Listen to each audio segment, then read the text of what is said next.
Hey everybody, Harbor617 here with another Minecraft animation quick tip using Blender. It's been a little while since I've done some of these, and I actually decided to do about 3 of them all at once. I'm going to record 3 of these and they'll come out over the next few days. So the first one I'm going to go over is extruding with the BPS rig. This is a common question I see in our Discord. People are asking how to extrude, and some people even go as far as saying you can't extrude, but I'm going to show you that you can. So let's jump right into it. But before I even go into showing you how to do the actual extrusions, one of the things I see every so often as well is what people really want is they have a skin that looks like this, and they just want it to look kind of like this, where it has those kind of extruded bits.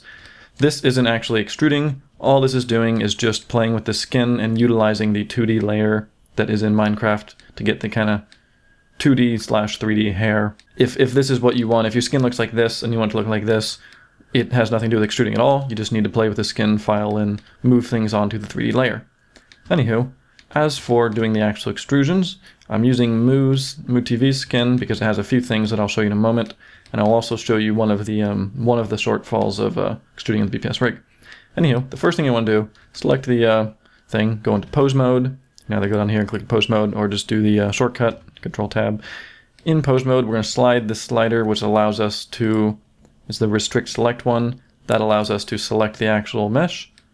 And if we want to like, oh, let's extrude. So let's grab like the body, hit tab, we're in edit mode. We're going to grab a face, we're extruding. Oh wait, that time it actually worked. There we go. So what you'll notice is you get the flickering edges. And this is why most people seem to stop there and think that you can't extrude, but I'll show you how to fix that in a moment. Actually, I'll show you how to fix that right now, because that's what we're going to do. So let's grab the arm, and be careful not to grab the outer layers if that's not actually what you want to extrude.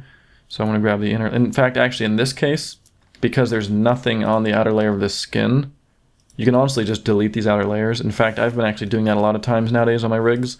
If I have a character who just doesn't have 3D layer, like Steve or Derp, just delete those. Like none of these have anything on the 3D layer, so we can delete all of these.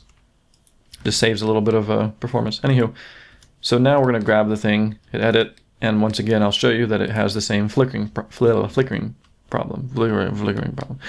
But if we split the screen in half by getting my mouse right on the edge, there it goes, it took a while. Split screen, change the left side to node editor.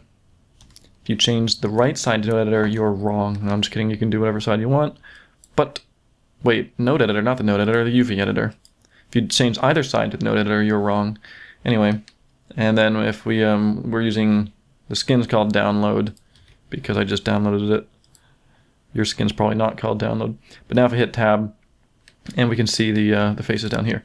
So again, the reason it's having the flickering is if I grab all these faces, you can see that they're all connected, and the edges are perfectly along the middle of the 2 pixels. So when I extrude, it doesn't know whether this edge should be brown or green, so it kind of becomes both.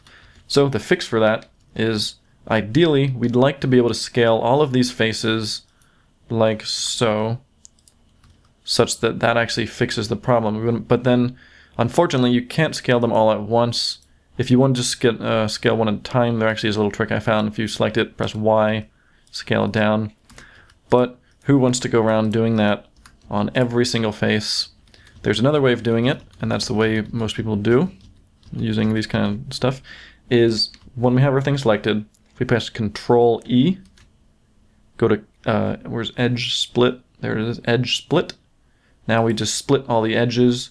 What that changed is now, let me show you actually what it looked like before. Beforehand, if we pulled one of these up, it like pulls the surrounding ones. But if we do our little edge split, now these little faces are actually separate. We can just kind of pull them out. And what that does is if we grab all the faces, under here we go to the pivot point. We're going to change it to individual origins.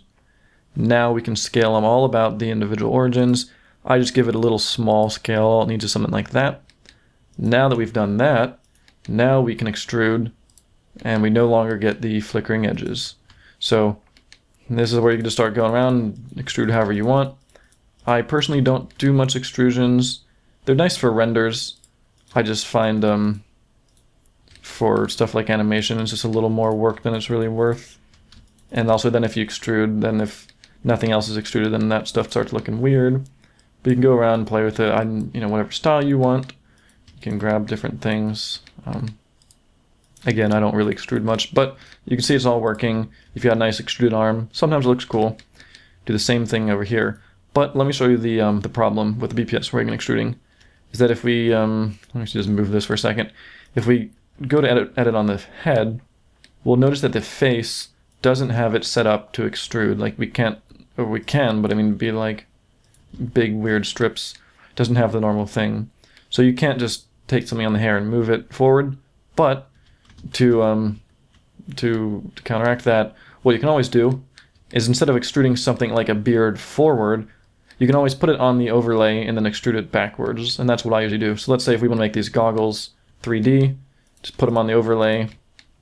Also, another tip, if you press C, you can kind of multi-select certain things using a little thing, and press C, or just right-click to get rid of it.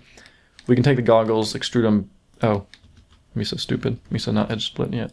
Edge split it, grab it, scale them all about their center. Now grab them again. So you're probably also, while I'm doing this, you're probably wondering, well, why are they not edge split to begin with? And the reason that it's not edge split by default is, of course, it just creates more edges, which just creates a slightly slower rig. So, you know, there's higher data that has to keep in memory and whatnot. So if you're not using the extrusions, you know, why make it slower when it doesn't need to be? But now we have a good example of 3D beard, 3D goggles. It's on the face. You could probably clean up, you know, I would move this underlayer stuff to the overlay, and you can get these nice extruded looks to the thing.